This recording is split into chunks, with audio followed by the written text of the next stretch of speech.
for an adult audience. Loveline may contain sexually oriented content.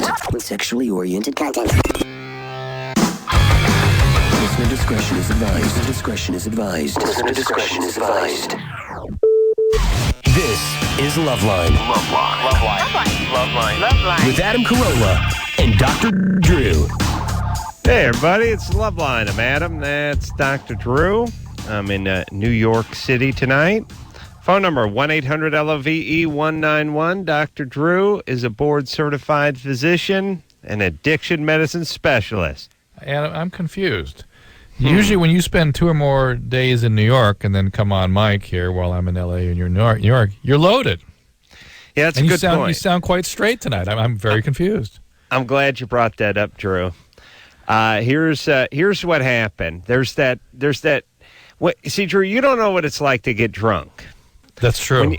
Well, not as an adult, anyway. Right. Whenever you get drunk or you get high or you get generally effed up, there's this threshold that you have to sort of step across. You know, it's that point where people are going, come on, let's just go out and get a couple slices of pizza before we turn in. You know what I'm saying? Yeah. It's that point where you have a little buzz going, but you're not going to throw up, and you can easily, you'll be none the worse for wear the following day, but you step over into that abyss. Yes. You open Pandora's box, and then it's just like it's like the beginning of the Twilight Zone. The clock's spinning around. There's dolls flying. You're flying into space at that point. This evening. At about now we start late here. I start late here. It's 1 o'clock in the morning here.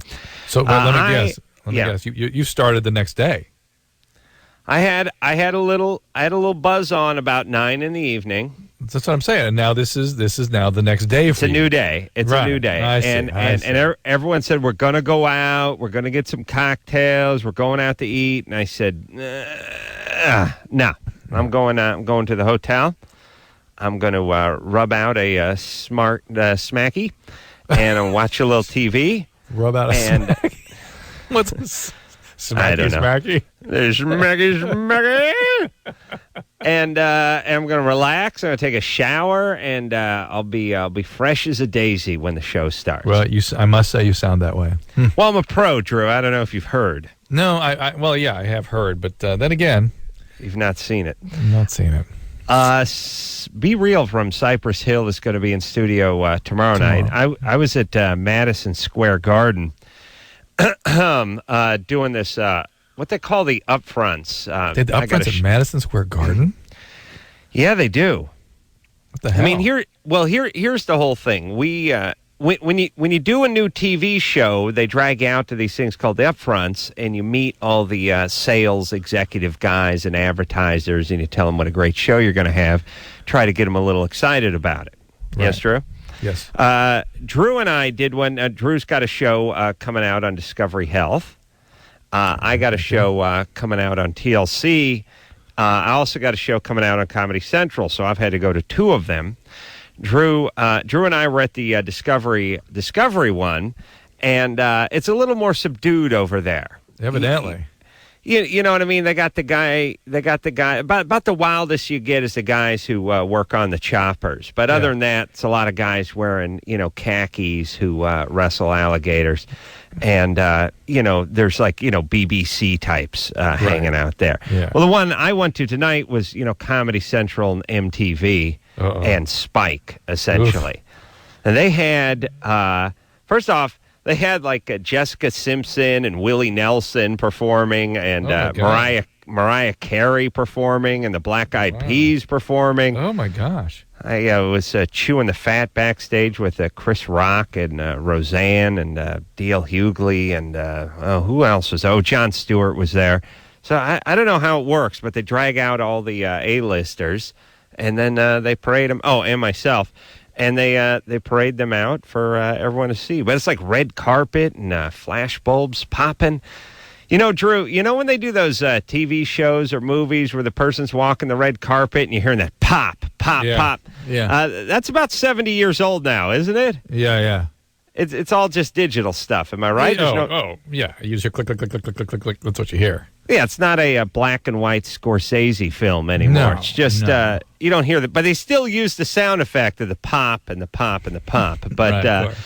anyway, just like when the guy turns the lights on in the arena, throws that huge switch and makes that big sound, that big thunderclap. I'm not sure the guy, when you turn the lights on, I've turned thousands of lights on, never had that big, you know what I mean? Yeah, Where the I've seen lights old actually, gyms circa 32, but that's it. right. So anyway, it was a good night and a nice party afterward and all that. But I just decided discretion, better part of valor, Drew. What did you do?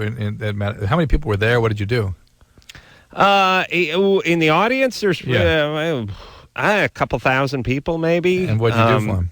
I just went out and said hi and told a couple jokes, said a few things, and I took off. That's it. So it Good was time. easy. John Stewart opened the night with some stand-up, hilarious as always. Willie Nelson and Jessica Simpson performing. Willie was like, "What the F am I doing here?" Like he's just out there strumming that million-year-old guitar he plays, and Jessica Simpson is singing "These Boots Are Made for Walking." No. And Willie's thinking, "Please, God, please Take me now. Please have an amp fall from the ceiling and crush me, please." Hey, by the way, someday that guitar is just going to be like, what, sticks and a couple strings? Yeah, just kindling. Yeah. What the hell? Yeah, it really looks like he's just playing a Duraflame log out there as it is. It's so beat up. But anyway, Willie Nelson and Mariah Carey was good. You know, say what you will, but the chick's got pipes. You know what I'm saying? So, Right. yeah. Take some calls? Talk to everyone. I'm ready to take some calls. Here's Dorothy, 21. Hi, Adam. Hi, Dr. Drew. Hey. Okay, my mom's a homophobic. Okay? She doesn't like gays or lesbians. And I want to tell her that I'm bisexual. But I don't want to kill her. Good hooligan.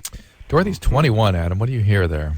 I hear 12, 11. Yeah, I was saying 11, too. Really? I was Yeah. between 11 and 12 on her Yeah. voice. Yeah. No, Yeah. I have a scratchy voice from something I did with my boyfriend tonight. So, Yeah. Right. Oh, I think it was from the oral her uncle forced on her when she was 11, but it could be. I want to ride the pony, Daddy. See, that's 3. no. what did you do with your boyfriend tonight? Mm-hmm. We had a bet, and I lost, and I had to give him oral. So, I have a scratchy voice. All right. Chris is taking notes here. Yeah. Okay. So Dorothy, your dad, where's he? Good question. I don't know.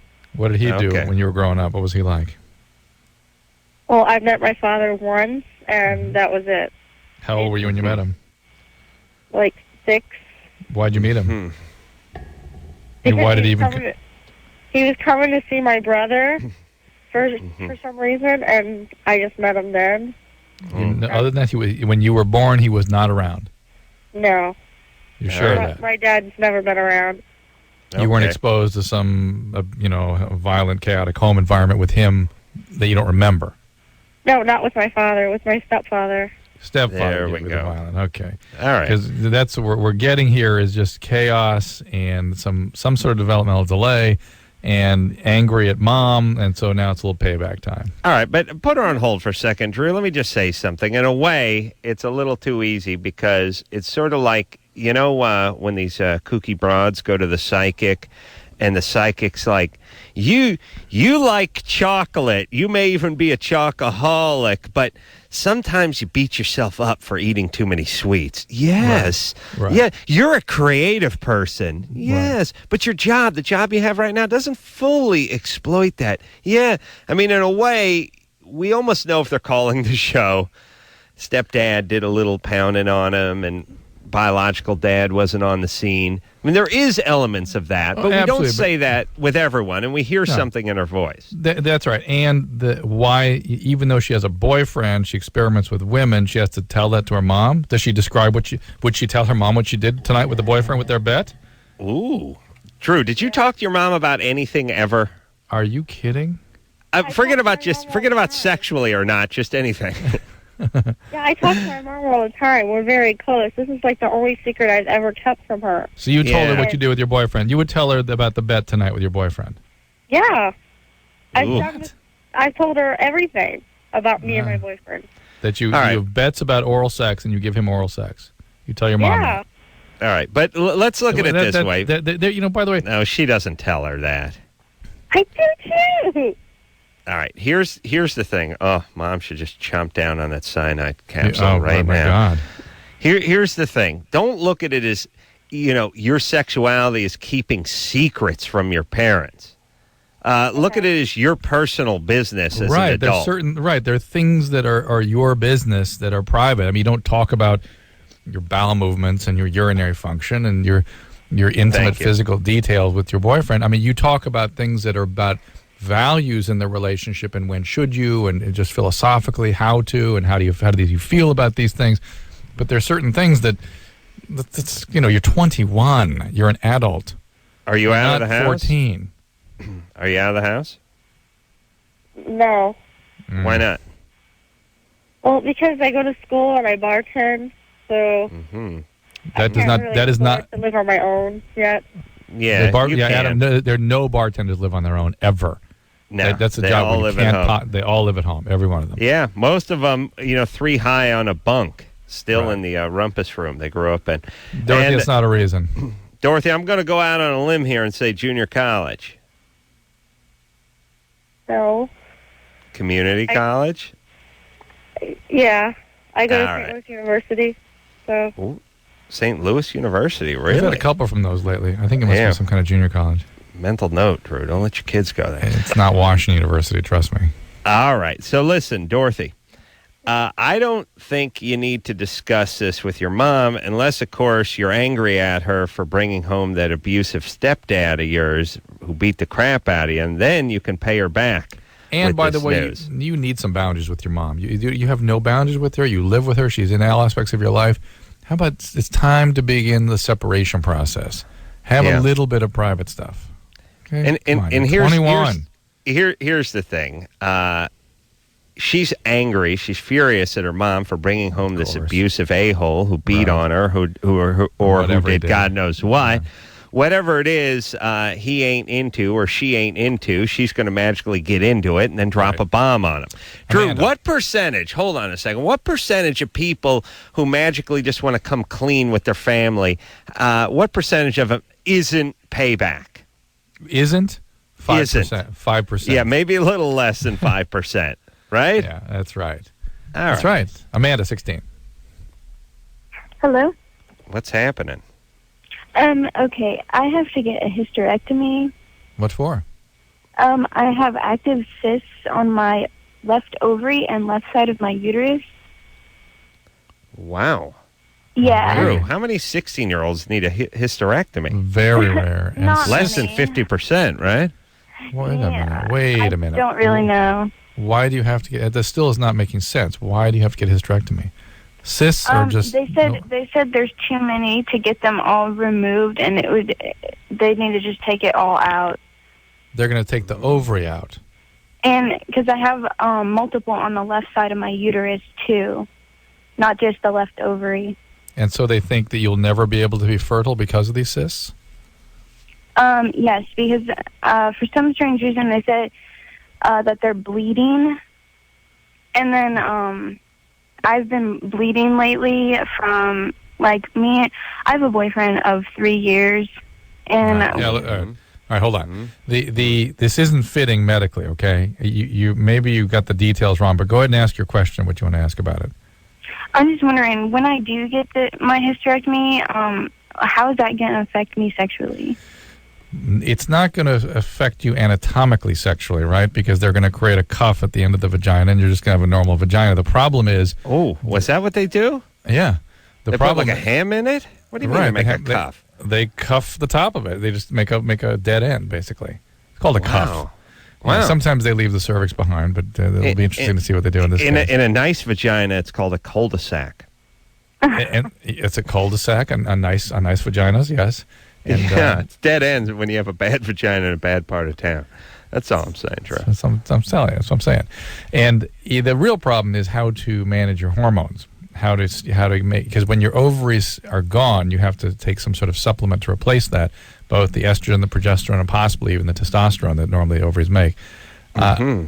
This whole story is not fitting together for me. You really need to talk carefully to your doctors about it. Polycystic ovaries are something that are easily treated. A uterine cyst can be treated surgically or otherwise. I don't understand why they're going to take everything out. Doesn't quite fit for me. So, all right. Here we go. And something going on there. I mean, she's had a boyfriend for 3 years. She's 16 since she was 13. Had a boyfriend. Probably sexually active for 4 out of the 3 years. Oof. Carlin, 18. Hi. I wanted to know how long it took to get addicted to cocaine. Took Drew about 8 months, I believe. But how about you, Adam? How long did it take? Oh, almost overnight. I was in love with the booger sugar immediately. He went right to the crack. And once you're smoking cocaine, it's fairly instantaneous if you're genetically prone. I was watching an episode of T.J. Hooker the other night. And they called it. They kept calling it Snow, and then they were like, "We're going to score the Snow White." They said at a certain point. Yeah. Used to have good drug names. Were you addicted to something else first, pot or something? No, not really. My mom says I'm alcoholic, but I was on Ritalin for 6 years. All right. So here we go. What are you going to do about it? I stopped it. You stopped the cocaine. You were able to stop. Okay, then you're not addicted. If you can stop, you're not addicted. But don't be surprised if magically you find yourself using it again. Yeah. Drew, let me ask you this. My therapist said that. Yeah. Whatever happened? Now it's like crack is crack, or meth is methamphetamine, and coke is coke. There used to be some great names. You know what I'm saying? We pretty much stay with the pharmaceutical names now. Blow, cocaine, hydrochloride. Yeah, but it used to be like I said, the guy powdering his nose and Snow White and booger sugar and nose candy. It was all good stuff, Remember that song from the 80s, that one, White Lines? Yeah. We had those guys in the studio. Remember that, like 10 years ago? Yeah. And he went through about 30 different names for it in that song. Anderson, we got to have that song. I'm just telling you, kids, it's your job. It's every new generation's job to come up with goofy names for pot and cocaine. You know what I'm saying? Yeah, you're right. No, listen, they used to be what we call street names. In fact, when I used to write books, I'd have to write little sort of glossaries of what kids call drugs. And I think with the advent of pharmaceuticals, Vicodin and Norco now are more popular than cocaine. We'll just stay with the name. Just stay with the name. I'm just saying, they've all become junior pharmacists. Kids have dropped the ball on this one, Drew. Yeah, there should be a whole new generation of people coming up with names like booger sugar. I mean, that's how, and who could ever forget? Give me another one. Oh, you're going to do one? I thought Answer was going to play the song at that point. That's what I was hoping, but thought maybe you'd jump in. Drew, have you ever cued anybody and had them do what you wanted to do? No, I know. No. I have this magical way of thinking. I wish. All right, let's take another call. Yeah, Sarah, I don't have it at my disposal. Sorry, guys. And by the way, Carlin, please get some treatment. You're seeing a therapist. Follow her direction. If this keeps coming back, which usually the biology does drive you back to the drug, it needs treatment. Sarah, 18. Drew, just let you know, I heard you. I can't find it. Okay. Well, sing it, Drew. White lines, blow up. Yeah, everyone knows that song. Yeah, it's a good song, actually, if you break it down lyrically. Mm-hmm. It's a hell of a lot better than Finger Popping Time. Or just dropped in to see what condition my condition was in. Oh, please. Sarah, what's up? Oh, well, I was just calling because my boyfriend and I, we've been together for 3 years, and for like the past year, whenever we have sex, it burns so bad while we do it, and then the pain like intensifies even after, especially when I try to go to the bathroom. And I've tried to go to my gynecologist, and she says that nothing's wrong, and that I'm just not waiting. There's a newer thing that I've been thinking about lately that I'm suspicious may be causing some of this. Are you on birth control pills? Yes. Which one? I'm on Yasmin. Okay, Yasmin is a mini-dose pill. Has a lot of progesterone, and I have a theory that this may be caused by estrogen deficiency. And so ask your doctor for some estrogen cream. Okay. I bet you that's what this is, because I've been seeing this a lot more now with the Depo-Provera shot. Women get this irritation with that, and that's all progesterone. Okay. And with the Yasmin and the some of these, I forget the other ones that have the low Menest and stuff. I forget the name of them, but there's a bunch of them that have no progesterones, and Yasmin is definitely one of them. Okay. Estrogen cream, and there's also an estrogen tablet coming out now too. You just put that in like once a week. And that takes care of it. It's a vaginal tablet. You don't eat the tablet. Okay. And, now, you know what, Drew? You don't just hand a guy tablets and tell him you don't eat them. Wow. Yeah, but they're loaded in an applicator. I washed it down with a Mickey's Big Mouth. I'd never been sicker. Drew, this is a bombshell, to say the least. I know, it's tough. All right, so this is what? So this is a new thing where... It's not a new thing. It's just I've been sort of... It's coming into focus for me the more I talk to people about this, and I think it's something called atrophic vaginitis caused by the hormonal contraceptives that are low in estrogen. Who do we got next, Drew? Commercial break. Really? Mm-hmm. What do we got to do? Pay some bills? Yeah. Good thing I'm not here to see you drop trout. I will drop trout. This guy will do it. I'll drop trout. Please, Chris, tell him I'll drop trout. I may drop trout. I'm dropping trout as we speak. Oh, thank God I'm not there. All right, we'll take a little break. Be Real from Cypress Hill in tomorrow night. And who are we going to talk to when we come back, Drew? I'm hoping for a new call. Something really? I'm not looking at yet. Ooh, we're going to bust the hymen of a virgin call. Very intriguing, Drew. Scintillating. We'll take a quick break. We'll be right back after this. Loveline. We'll be right back. Please hold.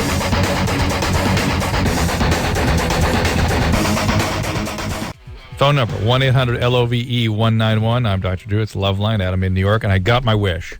Yeah. I didn't hear here anything, Drew, when the show started. I didn't hear any, nobody counted me in. Anderson. Thought I did, buddy. Sorry. All right. Good times. Hey, listen.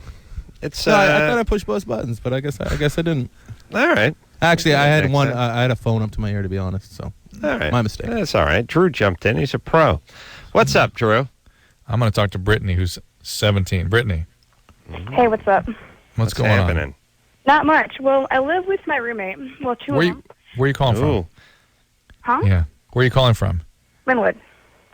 Washington You know, it's State? funny. Go ahead.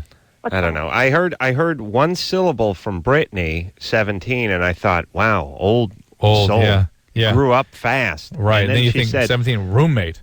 And then she said roommate. I was like, yeah. Well, I live with two roommates. One's a male and female, and I'm dating one of them. Well, hang on, Brittany. Brittany, slow down. You understand what Adam's saying? Yeah. Yeah, that it's most 17-year-olds are at home reading Teen Beat. Yeah. Well, Tiger Beat. That's what Tiger I read Beat, I when beg I your was pardon. 17. But living with your parents, thinking about junior college. That kind of thing. Leif Garrett was so dreamy. Stone Fox. All right, so Brittany, what's up? How long you been out of the house? About 6 months. Mm-hmm. You going to school? Yeah. Why out of the house so early? Well, my parents suck a lot. They suck a lot? Is that what she said? And my stepmom, she's Satan, so I had to get out of the house before she killed me. Mm-hmm. Guess what? Good idea. Well done. Well done. Well done. All right. So now you're dating a roommate. You're with a boy and a girl? Yeah. How old are they? One's 20, one's 19. All right. Mm-hmm. Ballpark. All right. Go And ahead. what's the question? Well, I'm dating one, male. His name's Male. Jacob. And I'm not sure if it's a good idea to be living together. Yeah. Well, no, not at 17. Not really. Drew. What is the age you should be living with somebody? Not can live with somebody of the opposite sex who you're intimate with, but right. No, you started dating after you got there. I get it, but it's not good for you to live with somebody under the age of 28. It doesn't work. It just doesn't. Yeah. Believe me, I tried it a couple times when I was like, I don't know, 26 or 5 or something. Like it's a disaster. It just is. But now that there's another girl in there, probably she likes the guy too. And two women. You imagine the jockeying going on. Yeah, right? yeah, she gets a little pissed off sometimes. Right, jealous. Oh my gosh. Yeah. Well, who's the chick?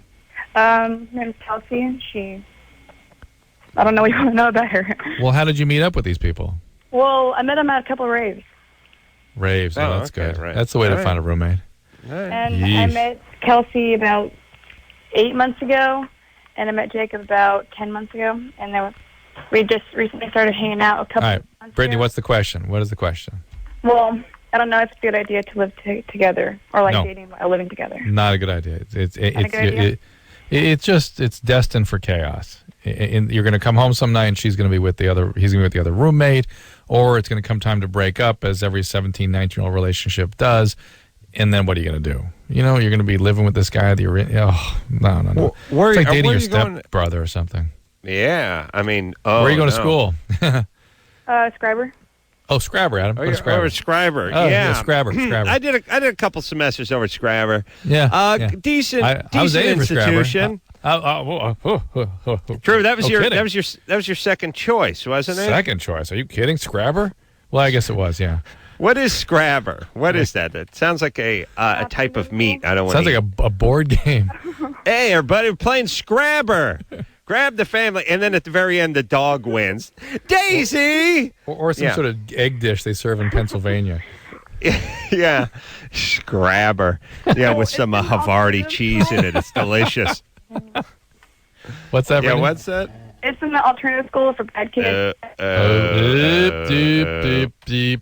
right, let me explain what alternative. Alternative is a sort of euphemistic phrase for loser school, for like hippie screw up delinquent school. It just becomes, it's not a school, it's a pen. Yeah. You know what I mean? Where people can be contained for 4 hours a day before they're set. It's a holding tank with picnic tables. Yeah. And then they cut you loose on society. Here's all I'm saying, everybody, with these alternative schools. God, my sister went to one. It was they carve out a corner of the high school and they put a shrub around it, and then they give it some name like Amelia Earhart or something that sounds great. And then a bunch of losers just sit around and smoke until noon, and then they cut them loose, and then they go out and commit crime. Here's the thing: you're not in school when you're going to alternative school. You may as well just get a job. Take the GED and go get a job. So you're not Adam, doing anything. This runaway bride thing, I did the Today Show this morning at 4 a.m. Ooh. And, of course, I get the... Well, tell the story. Tell the story first. There's this woman that disappeared 3 days before her wedding, basically, and lived on a bus for 3 days and didn't take care of herself, and then called 911 to the police in Albuquerque and said she's being held captive, and she was psychotic. And then she goes home, and then the whole world becomes interested in this woman because it fits the model of a romantic comedy once called Runaway Bride. Yeah. Richard Gere. Right. And so everyone becomes interested. And these poor people are being scrutinized, and this woman is ill. And the pastor keeps going on, goes, oh, she's got a lot of talking to do, this thing she's never told anybody before. So far, I've never seen anybody talk through a psychotic break. That's something I just, there's something else. And so I got on the Today Show. I said, look, this woman, thank God that her husband or to-be is supporting her, but she's ill. They're going to get her treatment. She can get fixed. And it's not like she betrayed him. She is not ambivalent about the marriage. She just went berserk. And whether she has a medical problem, a brain tumor, a thyroid condition, or she's bipolar, or she's on speed, whatever it is, or maybe somebody gave her some medication that whacked her out. I mean, that's certainly possible. A doctor might have done this to her. But it's a medical psychiatric illness. And so now everyone's talking about runaway brides, and here's Jason, who may be a runaway groom. Really? Wow. What? What's he saying? Did you just let the S-bomb go? No. How old is Jason? 22. Jason? Hello, how you doing? Good. What's up? Getting married in a few days. I'm having second thoughts. Mm-hmm. I mean, some of that's normal, right? Yeah. How old's your wife? She's also 22. 22. Why are you guys getting married so young? What's the hurry? I just really love her. Well, then why are you having second thoughts? She's just been acting kind of strange the last few days. Last few weeks, actually. Well, what are you going to do 3 years from now when she acts strange, at least 2 weeks out of the month? Just cancel the marriage at that point? Yeah. 2. Being kind. Yeah. That's on a 3-week month, Drew. Come on, Jason. What's the deal here? You're committing to somebody for life. Your parents aren't together, are they? No, neither of them are.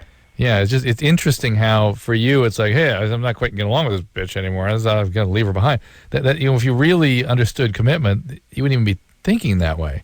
So maybe you're not really at a phase in your life yet to be making that kind of a commitment. Yeah, here's the thing too. I'm doing an informal survey of a lot of people I know, and it seems like they end up getting divorced about the time their folks got divorced. I don't know why it should be any different. It's not different for anything else in life if you really think about it. But when your parents, especially when both families or both partners are kids of divorce, Drew, I don't know if anyone's done this survey. Yes, they have. I'm guessing they have. It has to be dramatically higher. What they find is that these kids typically don't work through that stuff till they're about 38 to 40. And so that's why there's so many first go-around marriages that fail. The second ones tend to succeed. But they have trouble with stable relationships. Well, the second one succeed because the guys have lost their will to live by then. There is that. Yes, there is that. And it all works out. But, Jason, the marriage is on for what? Saturday? Sunday. I guess Sunday. And 5 days.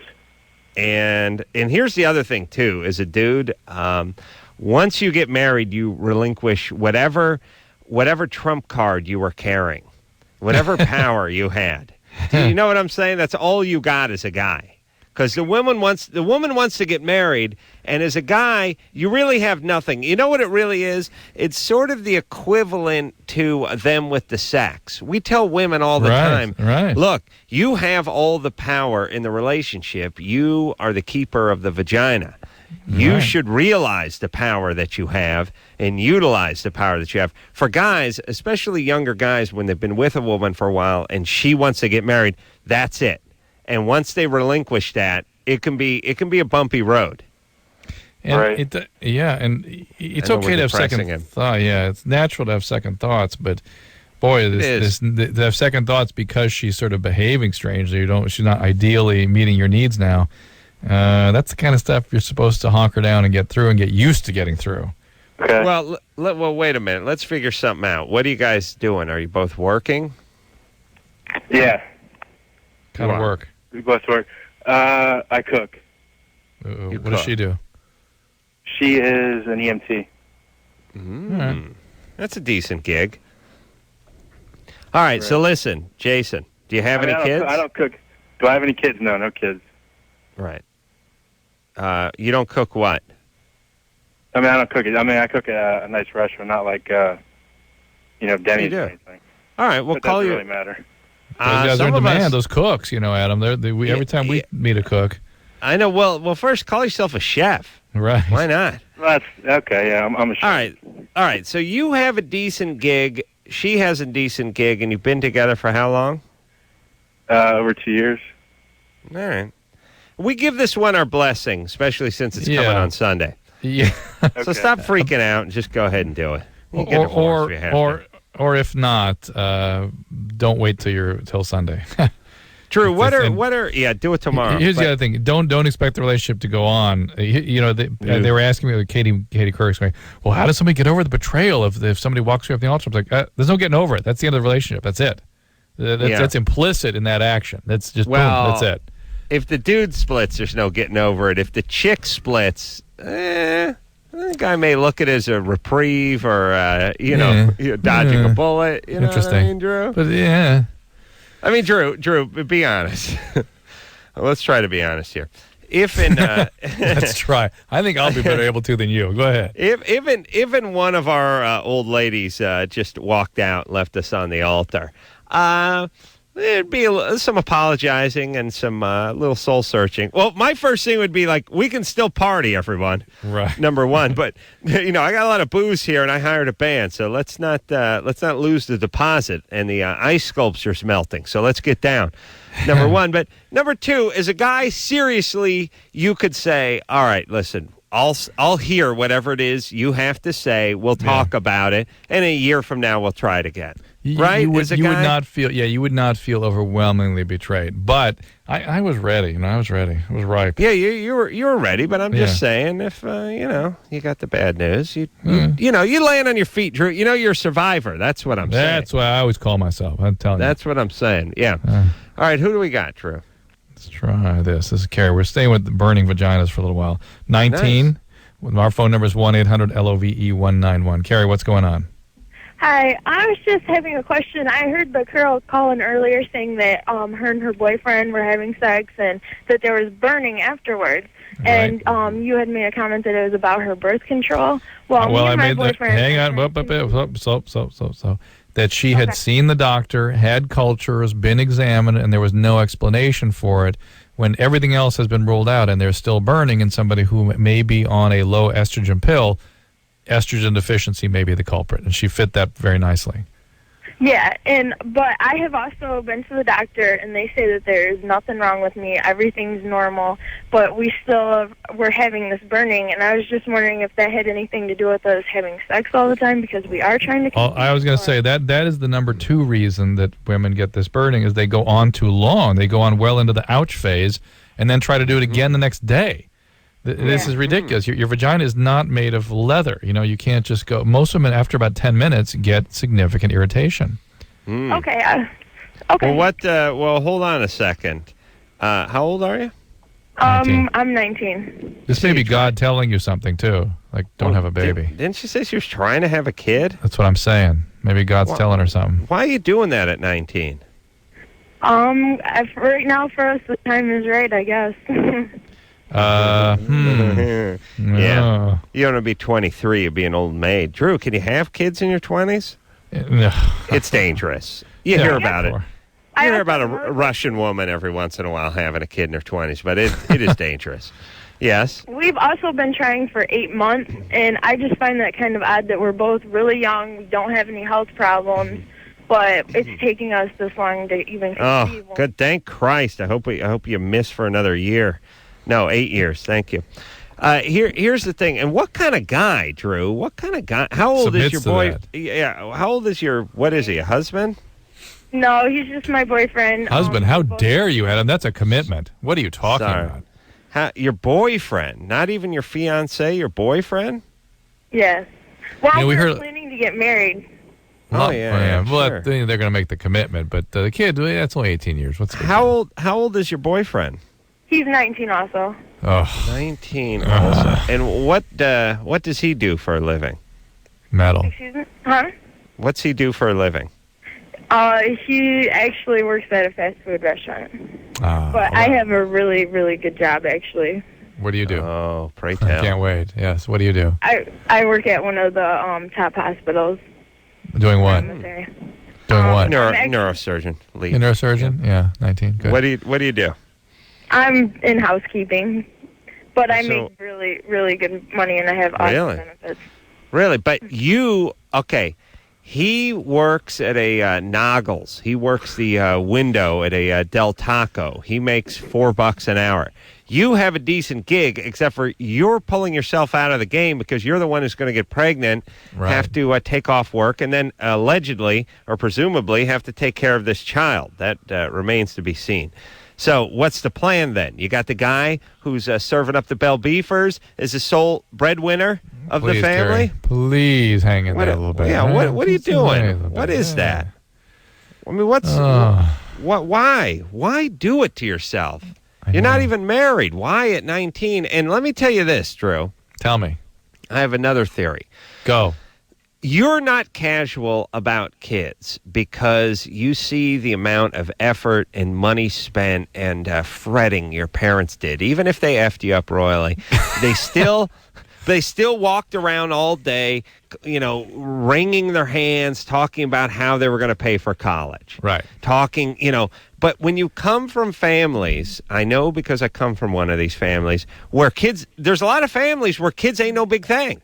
They're just whatever. There's no money set aside for college. You don't have to worry about, orthodonture or any, it's like... I don't. The reason I can't understand is why have kids if you're not going to invest in them and make them the best possible adults they can be? Why what are you doing? What do you have? But it's almost like the decision they make about having a kid is almost like the decision you make about getting a dog. It doesn't have the same weight. It doesn't have the same gravity. It's not that big a deal. You're absolutely right. It's like a dog.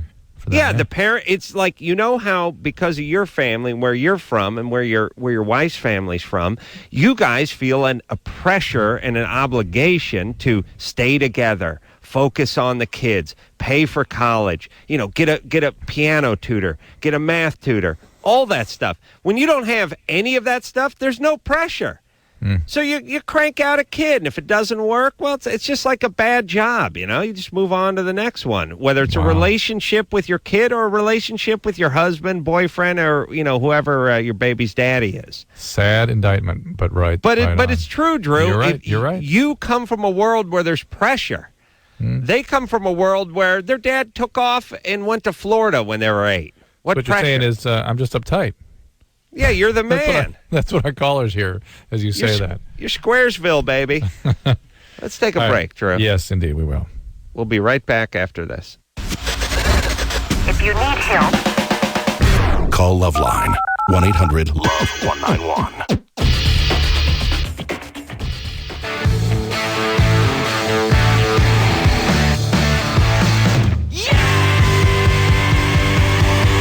Yeah! Woo! Gotta get it on. That's what I'm talking about.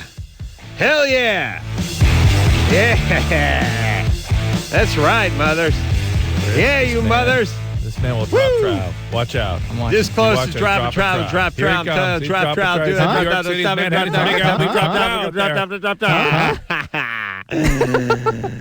Yeah. What the hell did Chris get involved with dropping trout? Hey, Be Real is going to be in here tomorrow night from Cypress Hill. Drew? Yep. I bet he's going to be baked. Yeah. Surprise. I remember I flew with those guys once to Portland, and the second they hit the ground, that was their concern. Speaking of baked, how much weed does Travis from Blink smoke? That was interesting, wasn't it? Ooh, yeah. It's rock and roll. I'll tell you, the one thing you can do, you can smoke weed and play the drums. You know what I mean? It certainly seems that way. There's a whole bunch of stuff you shouldn't do when you're high, but playing the drums ain't one of them. Who are we going to talk to, Drew? We're talking to Krista, who's 19. Hello? Krista?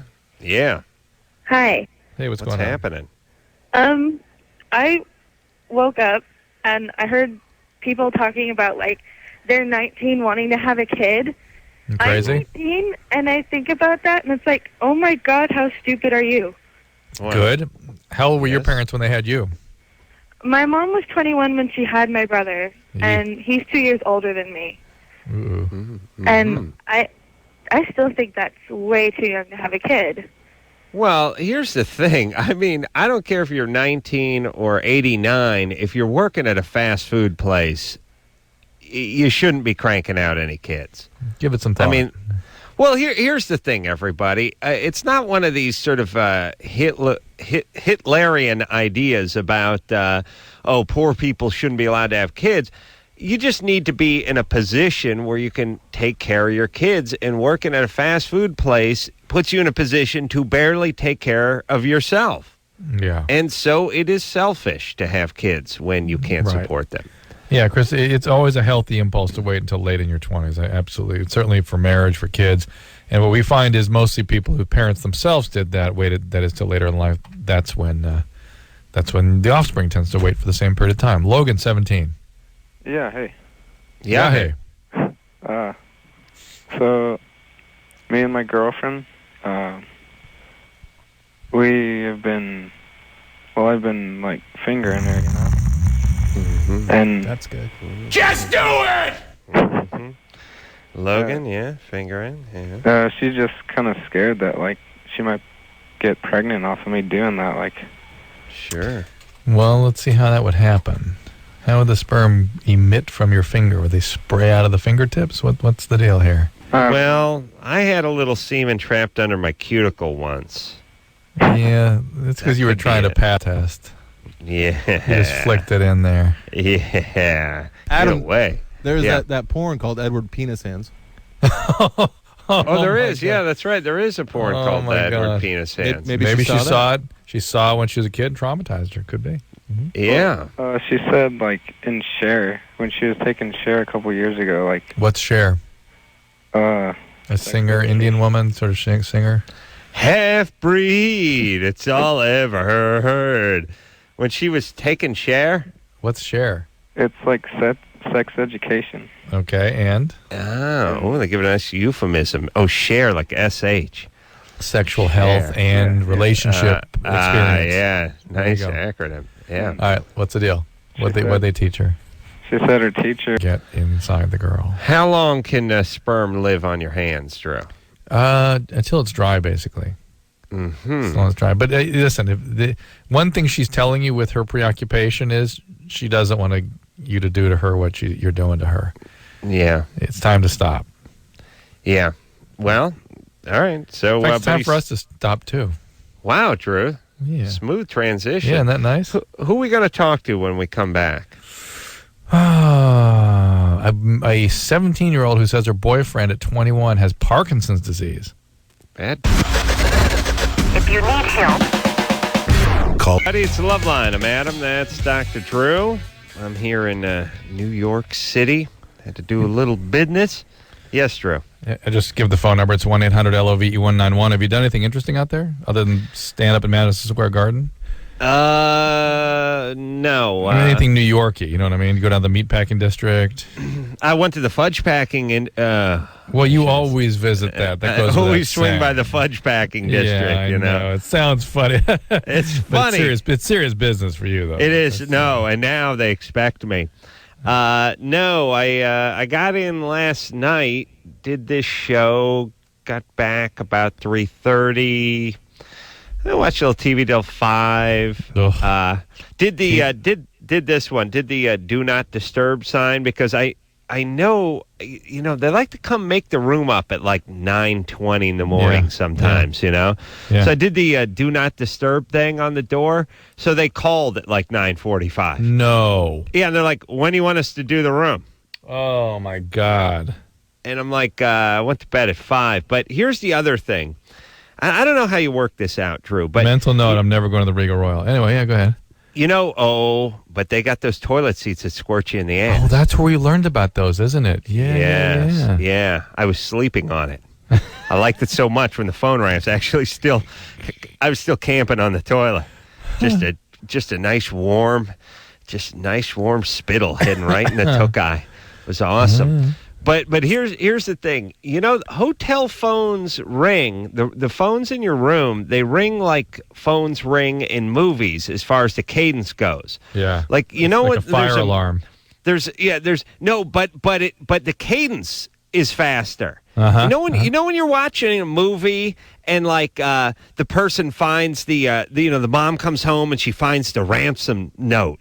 Yeah. And she's looking at it, and they do that shot where the trike is turned over in the yard and the wheel's turning real slow, and then all of a sudden the phone rings. Bring.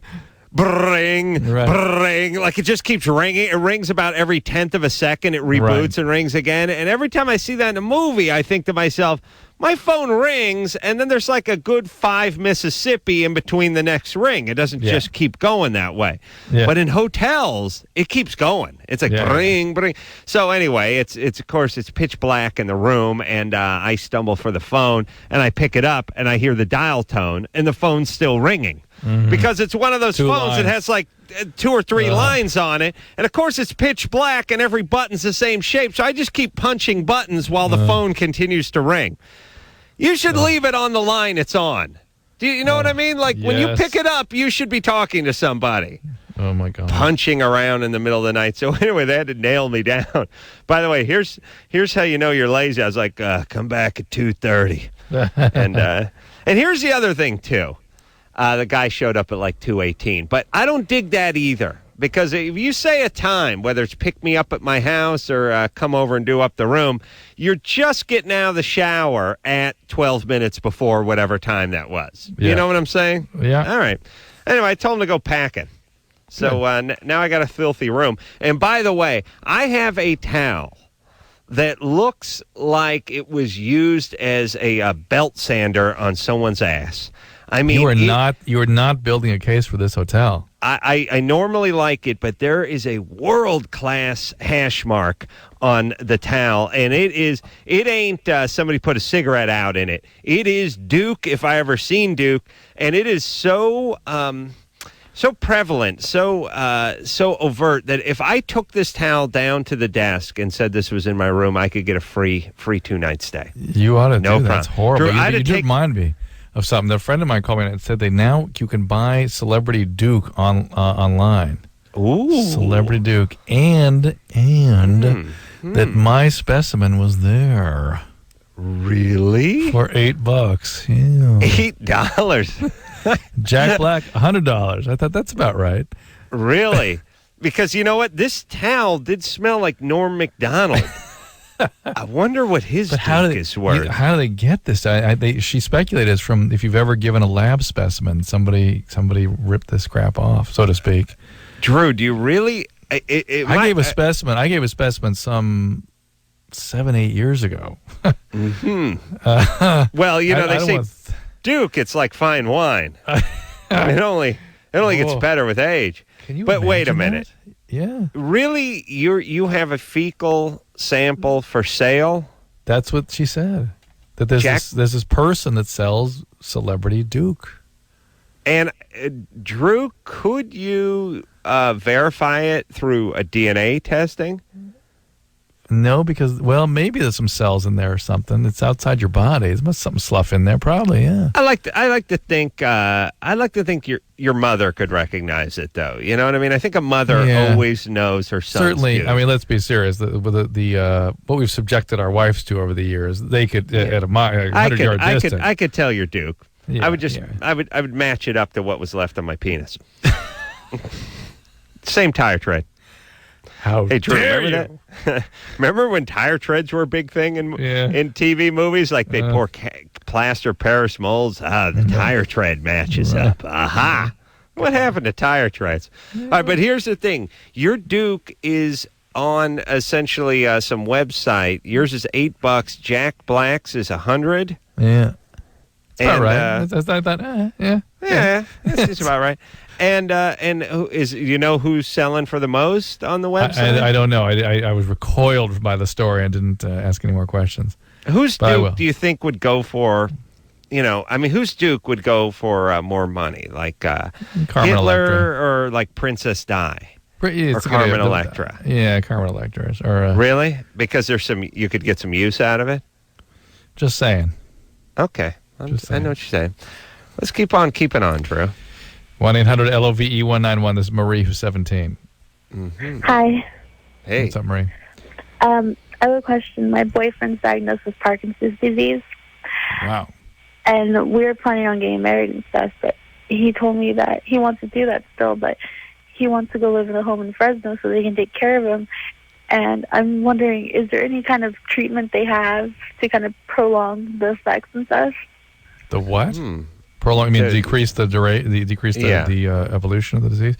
How old is he? He's marrying a 75-year-old? He's 21 years old. That's crazy. Did he do some drugs in his day? Is that what happened?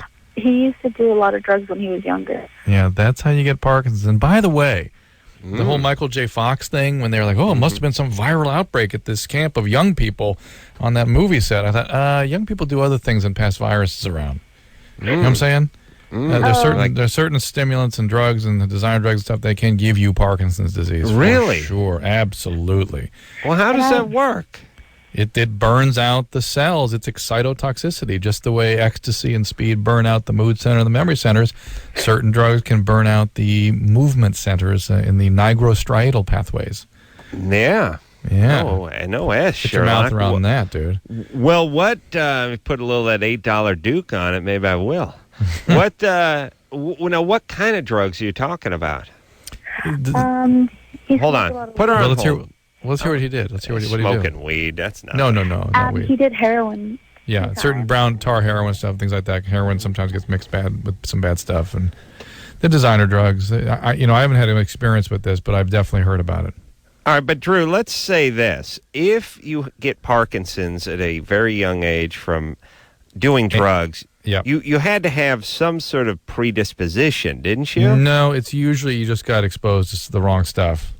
There's certain drugs that are well known to do this, and usually it's in the sort of designer camp. Remember when there were a lot of designer drugs around? Remember that whole thing? Well, Parkinson's was one of the common outcomes. Not common, but more sort of notorious outcomes from those. And certain heroines can do it too. So, but you can also get it in your 40s, can't you? Very rare. It's something in their 70s typically. All right, but not any more rare than getting it from drugs, is it? You know what I'm saying? Oh no. Somebody under 70 gets it. My brain, I immediately think drugs. Immediately. There's all sorts of theories about viruses and this and that, but it's drugs. A turtle farts, you think drugs? No, everything but reminds you of drugs. But we just played Bakersfield. It's so well known that it does that. Why do you need another diagnosis? This guy's a drug addict, did lots of drugs. That's what happened. All right. I've seen some strange. By the way. Listen, I've seen some strange movement disorders from intravenous drugs. I had one guy that had. Hold on. Speaking of movements, let's see if we can get Drew's fecal matter up to $10. Everybody, come on. Hey, I'm on that site. I can tell you about it. Well, hang on a second. Let me just finish this one thought. Then I want to hear about it. I know I'm going to vomit, but I had one guy that had I think it's called a butterfly palate. He'd open his mouth, and the soft part of the palate was flapping like a bird. I want you to imagine what that feels like, because he'd injured some of the movement center in the brainstem from heroin.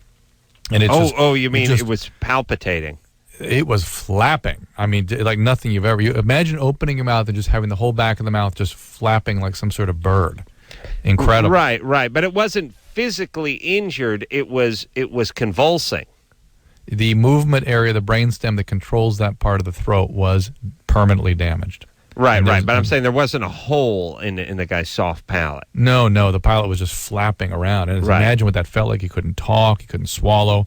And that's the kind of weird movement stuff happens with drugs. I bet he gave great oral, though. All right, so Anderson, what do you got? Yeah, so here I am. It's a joke site, pretty much. Oh. I'm trying to buy your fecal matter, Drew, and it won't let me add it to the cart. Oh, really? Can't put it in your cart? No, it says add to cart, but it won't allow it. And it's not just fecal. It's bacteria, urine, skin cells. Is Adam in there? No, there's only 18. It's kind of a strange mix. What's the list, and how much do they want? What do they want? This is difficult, so bear with me because the computer's behind me. So I'm going to have to spin and move. But Donna D'Erico's out of stock. Oh, really? Yeah, I bought her out. I drove the price way up on D'Erico. Oh, my. We got Debbie Reynolds, Tom Schneider. Tom Snyder. What's one of his dukes going for nowadays? Bacteria's up $5.75. Let me check the fecal. And I tell you, if it's a penny over $10, Drew, this is an outrage, because I remember when you could grab Tom Snyder's Duke for under $3. Okay, I may be dating myself. Just bacteria. He doesn't. No. Don Rickles is just bacteria as well. $8.75 for Don Rickles bacteria. Keep going. What else? They got Burt Reynolds. Wow, what's he going for? $33. Wow. Fecal. Yeah. Yeah. Still, again, an investment. See, here's the thing. Wait, they got the Asian kid from the Goonies. It's just a total joke site. But what am I doing on that list? And the only way I can make sense of it is if somebody ripped a bunch of stuff off from a lab and just went, well, wouldn't it be funny if? No, I think what they're doing, Drew, is a goof. And when you do a goof, you have to have a crazy eclectic mix. You know how we say if you're going to do a bogus call, get specific. Yeah. No, I hear you. And somebody's got to be on there. Why not, Dr. Drew? And Drew, it's pretty random, yeah. Crispin Glover, Matt Groening. you have a pretty good publicist. Maybe, maybe she got it on there. Yeah, I think she's burning the midnight oil. Tom Green, Luke Perry. Wow. It's sad. I hate to admit it, but I'm envious that my Duke is not offered for sale on that website. I really am. It's everywhere. I'm embarrassed. I'm jealous. Yeah. All right. So let's talk to this poor Parkinson bride here for a second. Marie. One more time, Marie. I have another question. Wait a second. He's got Parkinson. He's 22. We didn't answer first. All right, here's the deal, Marie. There are lots of medication for Parkinson's. The problem is that they can sort of affect your thinking and change your personality and that sort of thing. And we are getting to a time now when there are good successes with these implantable devices. And it sounds to me that if he sort of outstrips the benefits he can get from the medication, he would definitely be the kind of person we would begin talking about the implantable stimulators. In your brain or in your spinal cord? Into your brain. and they work pretty well. They work pretty well. That dangerous? Yeah, of course, it's dangerous, but they've really got it kind of nailed down finally. I mean, 3 or 4 years ago, this was impossible. I wouldn't even consider it for my patients. But I just sent a guy for this operation last week. But Drew, isn't that playing God? Yeah.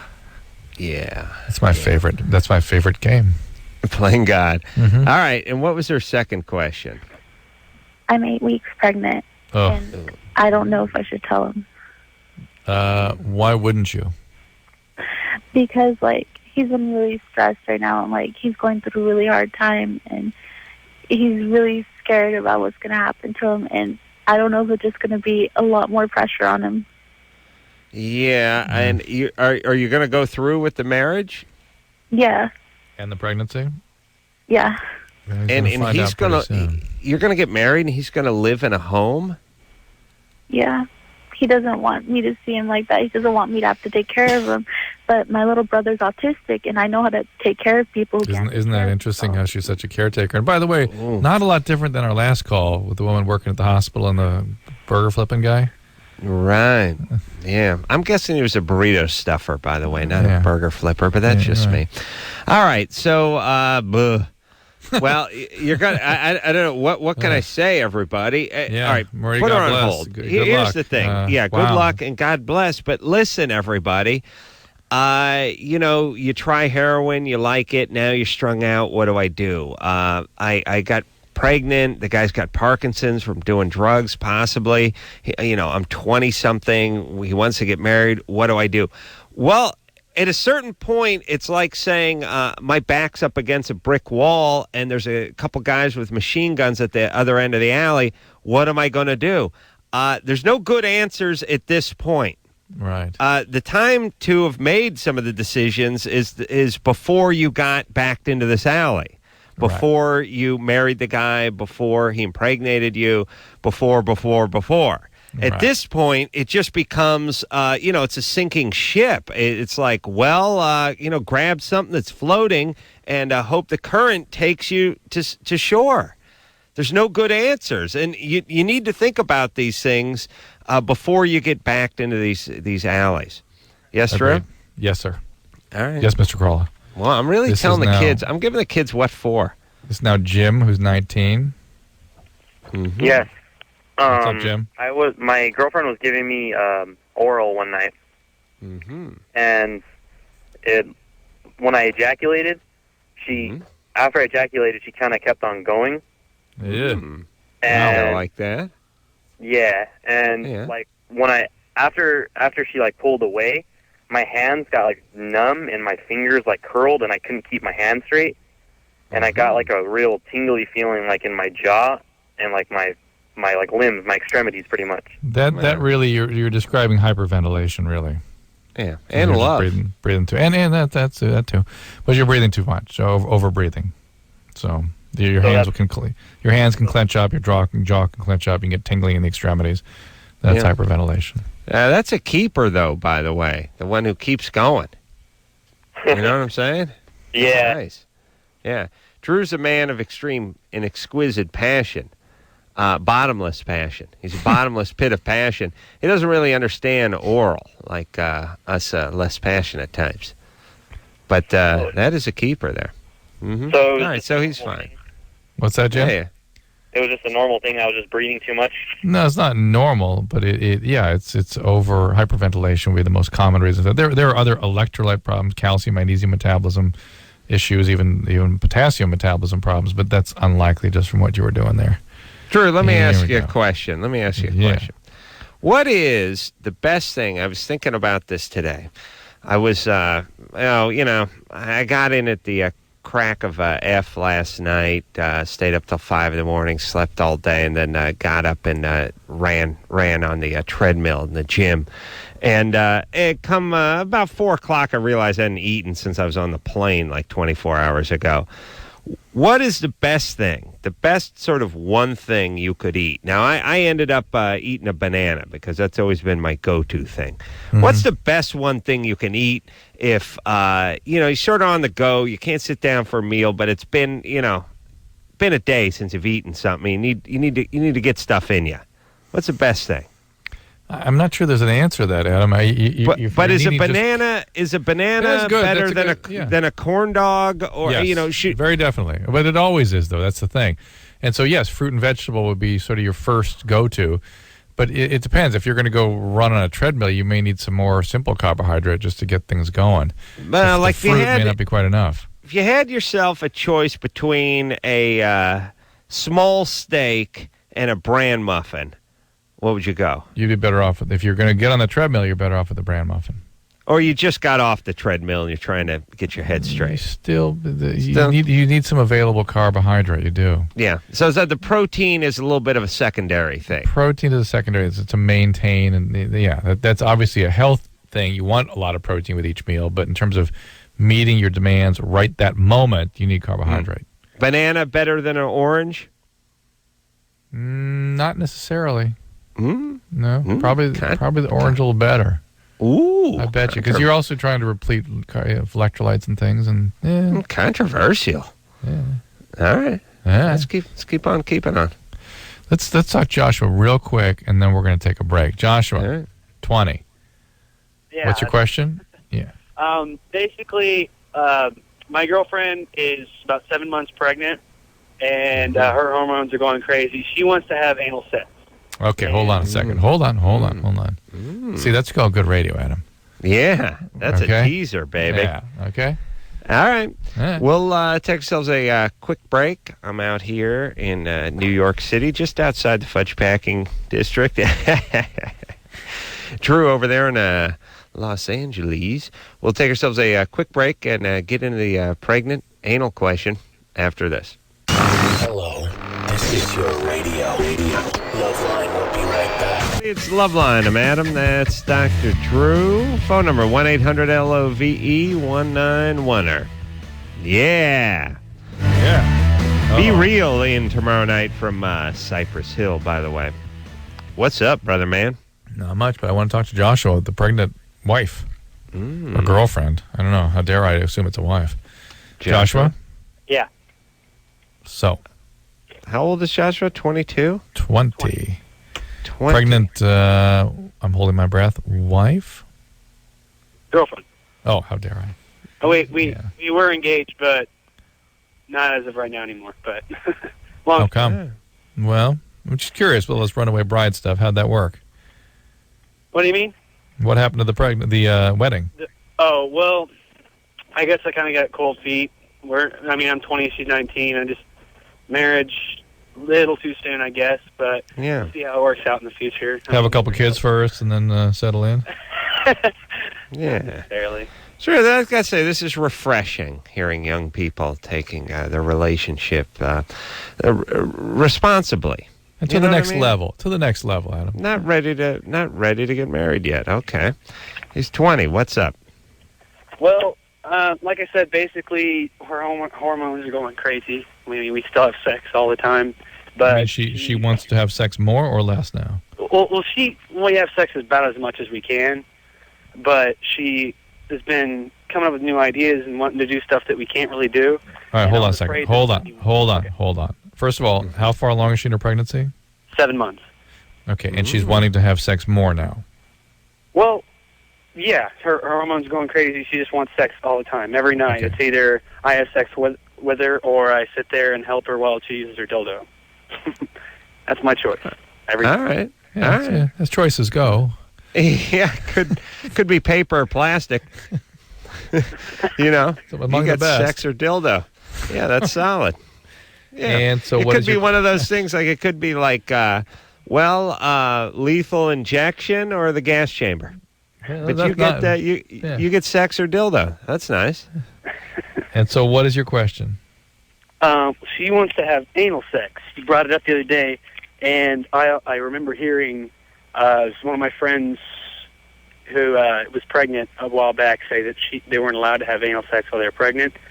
And I just want to know what the whole deal is. I don't understand why we wouldn't be able to, but at the same time, I don't want to go in and do something that I'm afraid is going to hurt my child. You know, it's an interesting idea. Anal sex can cause, I'd not thought about this, and I had never heard of or been taught that people should avoid it.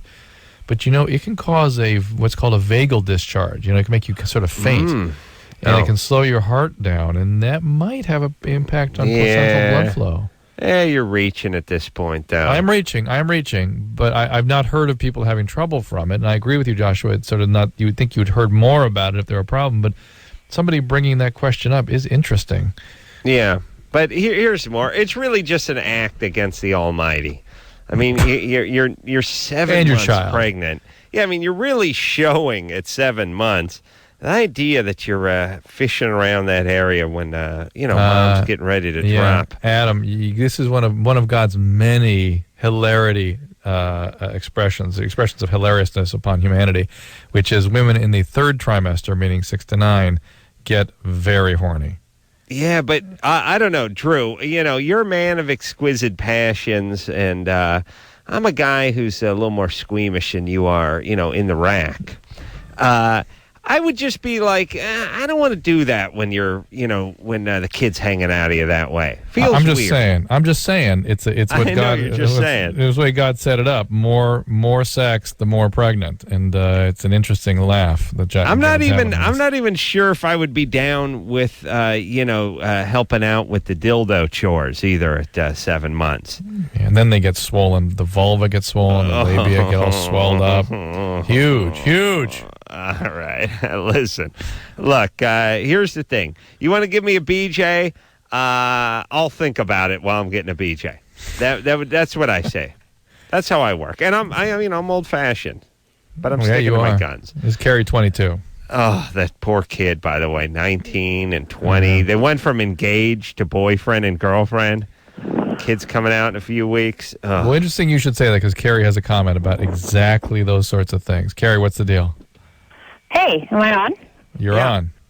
I just want to say that I don't think it's all bad. I think that I had my son when I was 16, and I definitely don't suggest it or plan. I wouldn't say to anyone to plan it at a young age. 19 is even too young, but 22 is too young. Oh, I agree. Right. I agree, but when a situation like that comes up, you just have to deal. Grit and bear it, pretty much. Yeah, but hold on. Hold on. Let me just say this. This is every time there's a retarded argument made on this show, it always starts off that way, which is like you hear somebody talking about a situation that reminds you of a situation or mirrors a situation that you were in, and you feel like you have to defend it. Like, hey, I had a kid at 16, but then you start running out of steam. Like, I don't recommend anybody even having a kid at 19, and so what's your point? But here's the deal. The fact is she is actually does have a point on one front, and that is that when you study the children of teenage parents, the outcomes are not as bad as you'd think. On the other hand, we on this show talk to a lot of screwed up kids, and when you ask them about their heritage, the parents were 16, 18, 20, and that helps screw people up. Well, look, here's the thing. It's not a death sentence for the kid, you, or society. I mean, but what about adoption, by the way? What about not having a death sentence and give the child up for adoption to really parents who are motivated, ready? Well, but you're asking for a sort of maturity that doesn't come with 16-year-olds who are getting pregnant. It's a different person. Right. You know what I mean? If you ask the studious virgin types or the ones who are fastidious about their birth control, if you ask them about adoption, they'd say, oh, sure, it's a great idea. But if you ask the idiots who get knocked up at 17 about adoption, they say, absolutely not. This is my baby. Carrie? I think it's a great idea. I think adoption is a great idea. It just wasn't a great idea for me at the time. Why? I don't know. I was kind of screwed up, too. Like, well, didn't you? That's what Adam was just saying. Yeah. I mean, shouldn't you, as the screwed up mother, shouldn't you have been the one to give the adoption a try? Well, she screwed up. He's growing up good, and hopefully, I'm gonna go to school and have a great career, and I'll be able to get him into a good college, and it's all right. Like, where's the dad? Where's the dad at? He left when I told him I was pregnant. And how did you raise your kid? I've been going to school. Grandpa, Adam. I've been going to school. I've worked since I saved a bunch of money when I was pregnant, and I've just been working and going to school. And You're not living with your parents. No, I'm not. You never did throughout the whole pregnancy.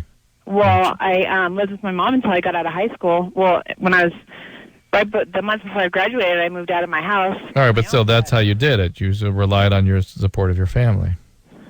Well, my mom's a single mom, and she... Oh, hold on, Drew. Hold on. Shocked. I'm shocked. I can't believe it. Yes, I cannot believe it. How does that work? It. I don't know. It takes a big man to admit when he's wrong, and I was wrong. I figured they were just a nice Jewish family living up in here. Whatever. All right, so listen. Here's what I'm saying. It's yes, you did a good job with your kid, I'm sure. And God bless you for sticking around and doing what you had to do. I'm just telling people it's a horrible idea to try to do it. It's like, look. And it does tend to create that transgenerational pattern. You should take a good look at things, Gary. Yeah, see if, call us back in, I was going to say 20 years, but make it 8 years and tell us whether your kid's a single parent. I'm going to put my money on yes. Well, it's a male. He won't be around to deal with the child. Oh, okay. He'll be, well, that's cool. At least he'll be freed up. Here's what I'm saying. Maybe he'll create a few single parents. That's the good news about the male.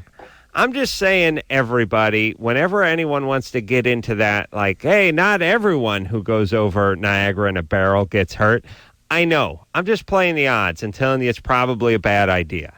Not everyone who gives birth in high school has a crappy kid or, gets their life ruined by it. Not all of them, but most of them.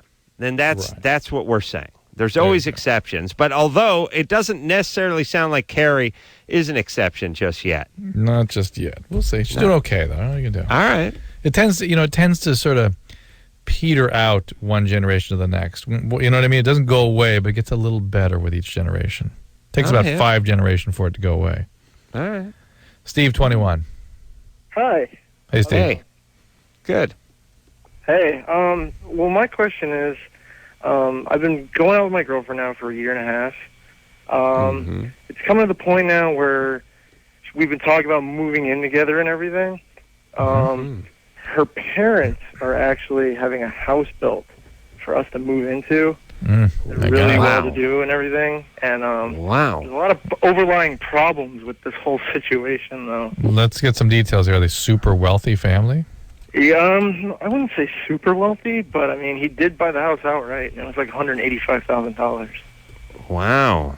Yeah, it's a deed-restricted community that he's having it built in.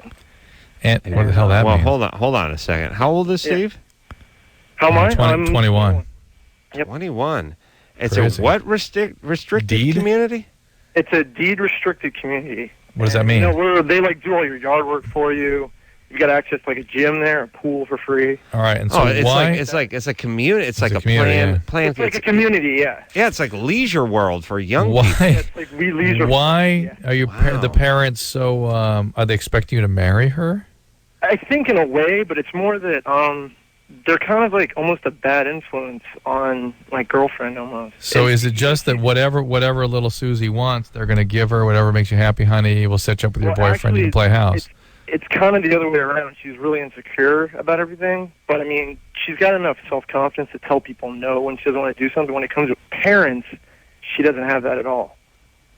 It's like she wants to just please them constantly. And we're running into problems with that because anytime, because we're moving in together, I try to have an opinion about things. And she doesn't want to hear my opinion. She listens to her parents' opinion, and that's it. Yeah, but that's what you call a meshed family system. And how old is she? Yeah. She's 21 as well. Yeah, you're not going to change that at 21, and nor are you going to change it probably ever, frankly. So you don't think it'd be a good thing to talk to her parents about it? Oh, young, you're dear naive, Steve. Families like that usually perceive even. Let's take her for an example. Your girlfriend, she will be perceived by them as to be either in or out. That is to say, they are completely under their sway. She is to please them in all ways, or to the extent that she begins to individuate and move out, they will freak out and they will not have a daughter. I have no daughter. They will reject her fiercely. think she's worried about that too. Well, whether or not it's made, whether or not it's explicit, that's on a psychological level how those families operate, and so they have her basically hostage. And at 21, it take a lot of therapy to get her sort of shaken free from that. And it's not boyfriends that shake them free; it's therapists. And even then, it's done slowly and carefully and subtly, without, you don't want to traumatize everybody. People, it's the exact opposite of what we were seeing earlier. Adam was talking about the parents who do nothing for their kids. This is the other end of that spectrum, and it can be traumatizing for kids. It can delay their development and whatnot. And it's interesting. It tends to be certain Middle Eastern families, Eastern European families, certain ethnic and geographic regions tend to be prone to this kind of thing. Mm-hmm. So this is kind of a bad situation. It's not a bad. It's not. I mean, listen. We talk about bad situations on this show every night. It's not bad. Yeah. It's just not emotionally healthy for your girlfriend. But nothing you can do about that. Well, Drew. It kind of has repercussions for our relationship, though, too. Of course. Because right, put Steve on hold. Yeah. I got to blow some wind for a second. Go ahead. Drew, true or false, you've been in relationships where their parents have been sort of, on the spot. True. So have I. It's almost never a good thing. Mm-hmm. It just isn't. Maybe it's because I was a colossal loser at the time, and drove a beat up pickup truck with no cranks on the windows, and swung a hammer and everything. But give me parents that aren't involved any day over the ones that are involved. True, sometimes you get the involved parents that are nothing but great, but if you had to make a choice, you'd err on the side of uninvolved, right, Drew? You as the boyfriend, but if I were the parent of the daughter, no. Well, you're not the parent of the daughter. You're just trying to bang the bejesus out of her. I'm just saying, the boyfriends aren't always motivated with the greatest of intent. I know, but you're speaking like a dad, not like a boyfriend now, Drew. That's right. That's right. Put that boner hat on. Okay, get on the same page. Is it on? I'm with you. Thank you. Oh, dude. Yeah. No, I just mean there's here's what you want. You want the parents involved to a degree. You want them to care a certain amount. You want them to be involved a certain amount. You want to check in a certain amount. You want that, but you don't want that intrusive thing where they're picking out, clothes and curtains for you and the daughter. And it ends up being a blessing, or I should say more of a curse that starts off like a blessing. We also don't want that thing that you had where you're sitting there at dinner with the dad and he's asking you about your career and giving you the third degree. And remember that one? Oh, yeah. And clearly digging a hole that you're going to have to jump in. Or I'm thinking about doing comedy. Comedy.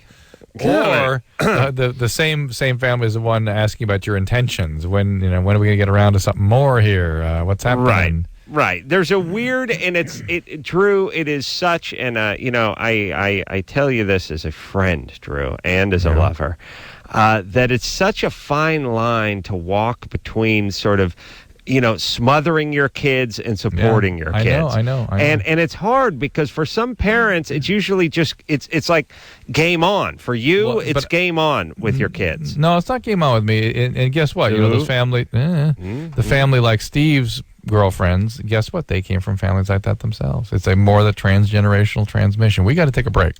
What? Say it again. Transgenerational transmission of trauma and attitudes. Yeah. Oh, you need something that starts with a T at the end, Drew. I'll think about it during the break. Transgenerational trauma transmission. There you go. All right. It sounds like a super band. I know, our car. Yeah, like some of the guys from Guns N' Roses got together with the folks at Three Doors Down. Yeah. And they created a super band. There you go. All right, let's take ourselves we have some really good calls coming. We have a girl who's been attempting to deep throat and barfed on a couple guys. Nice. And we have a threesome relationship that went awry. All right, what is our answer for Steve, though?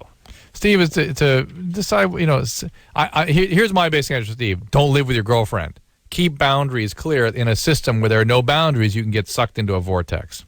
Okay? All right. I rented Sucked into a Vortex last weekend. You did. There you go. We'll take ourselves a quick break. Be right back after this. Hello? Who's this? This is Loveline. 1-800-LOVE-191. Loveline will be right back.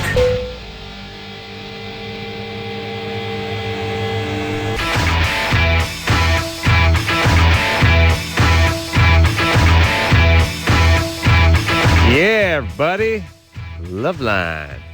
I'm Adam. That's Dr. Drew. Drew, who do we got on the phone? We got Allie, who's 18. Hi. Allie. Hi, Allie. What's happening? Okay. Well, I love to give guys head. Mm-hmm. And the thing is with this last guy, he wanted me to deep throat, and I totally threw up.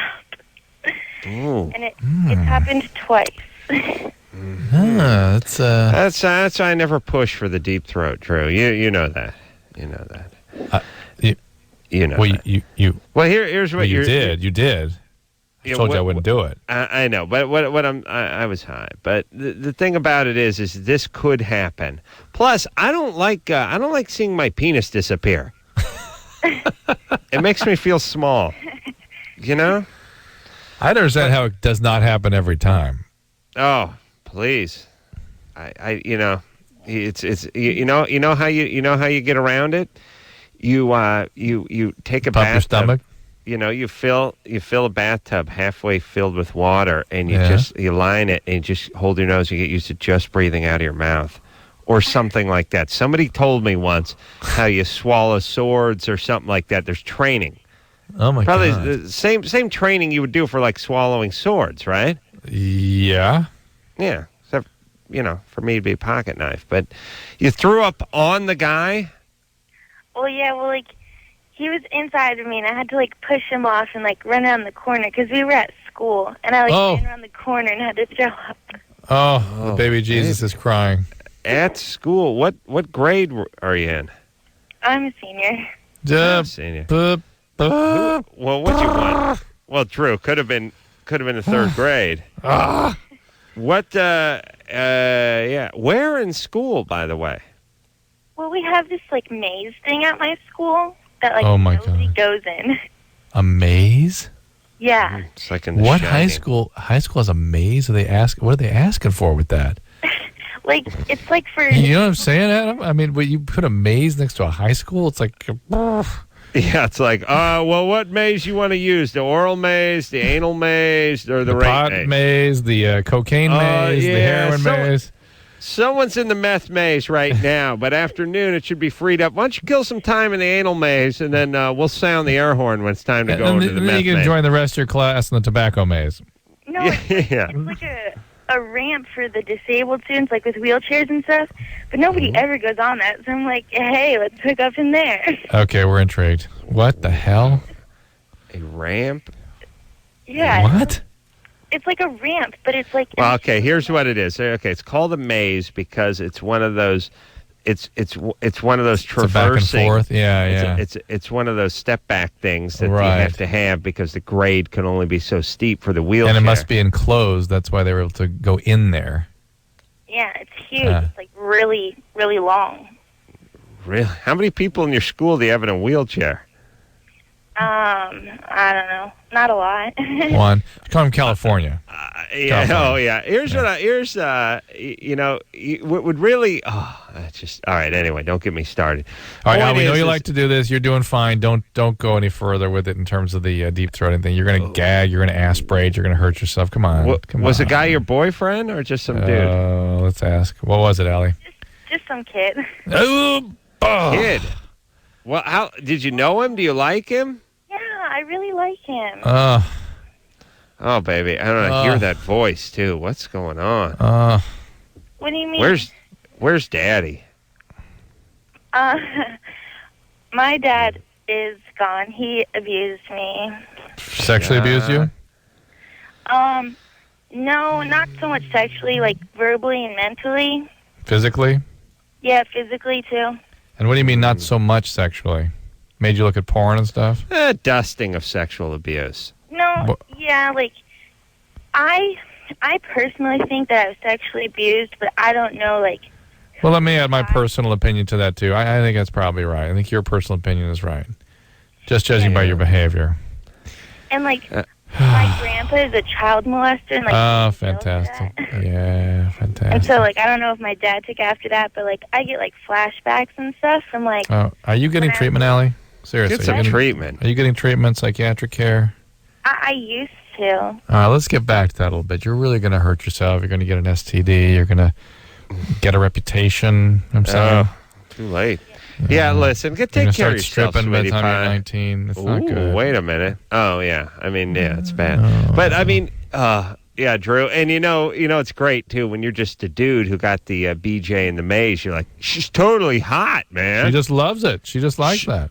She loves chode, dude. All right, let's quickly. Some people are born with it. Quickly talk to Dana. She's 25. We have like 30 seconds. Dana, what's the deal? Well, I am involved in a threesome relationship. Ooh. And my perfectly natural.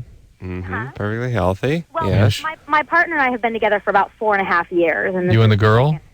No. My partner's the male. And why did you bring another girl in? It's something that we had kind of decided on about a couple years ago. When he said, "I got to bring another girl in this." No, it was partially my idea because I'm bi as well. So, all right.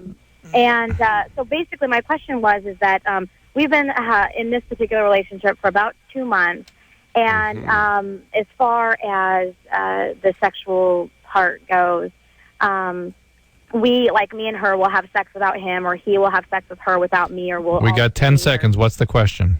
Well, basically, when he was with me, just with me a while ago, about 2 weeks ago, we were having sex and he couldn't stay hard.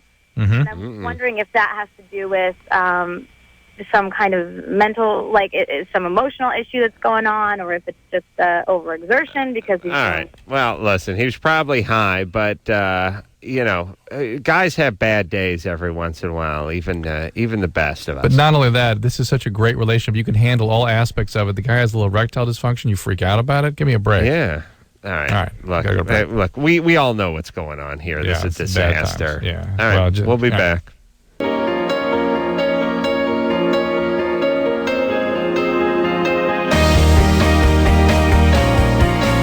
Yeah. Well, that's the show, y'all. Yeah, hey.